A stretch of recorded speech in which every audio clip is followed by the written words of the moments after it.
I shouldn't have gone out there. I know that now. But that night, the air was too perfect, too still, like it was inviting me in. Maybe it was the moonlight filtering through the trees. Or maybe I was just looking for something to escape into. But whatever it was, it led me into the forest, and once I was in, I couldn't bring myself to turn back. I remember the first thing that felt off. It was around 9 p.m., and the sun had long since dipped behind the horizon. The forest was quiet, too quiet. No rustling leaves, no chirping insects, just a hollow silence that seemed to grow heavier with each step I took. I chalked it up to the night itself, the kind of oppressive stillness you only get when the world is holding its breath. The trail was narrow, twisting between thick trunks of oak and pine. My boots sank into the soft earth, and the air smelled of damp wood and decay. I kept my flashlight low to avoid blinding myself, but even with the beam cutting through the dark, the shadows seemed deeper than they should have been. I wasn't alone. I could feel it, not just the forest's ancient weight, but something else, something watching.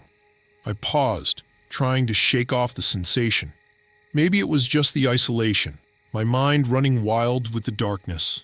But then, there was a sound, a snap of twigs, a soft rustle in the brush. I froze, holding my breath. It wasn't the wind.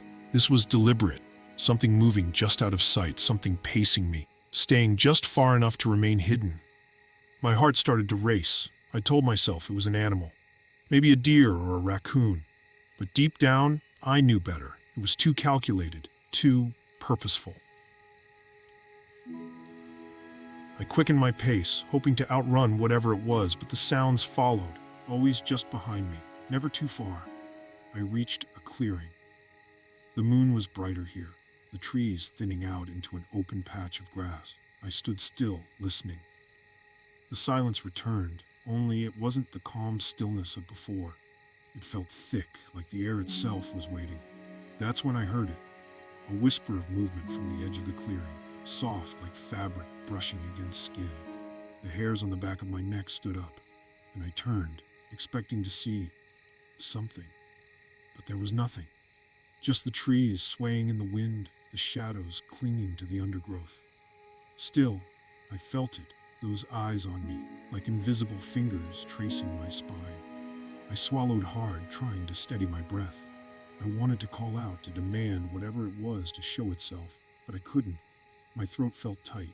The words stuck somewhere between my chest and my mouth. Then the sound came again, closer this time. A low, guttural growl, so soft it could have been mistaken for the wind, but it was deliberate, like something waiting. My heart skipped a beat. Something was right there, just beyond the trees, watching me. I could feel it in my bones. I didn't wait to find out what it was. Panic surged through me, and I turned, running. My legs burned as I sprinted through the darkened woods, the flashlight shaking in my grip. The underbrush whipped at my face, the sound of my own breath, loud in my ears. But behind me, the sound of footsteps quickened. They were closer now, too close.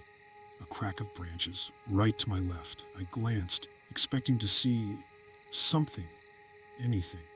But there was nothing, just the shadows. Then I felt it, cold, creeping up my spine, the unmistakable sensation of being watched, of something looming just out of sight, always there, always waiting. I ran harder, but my mind screamed at me to stop. It wasn't the forest I was running from.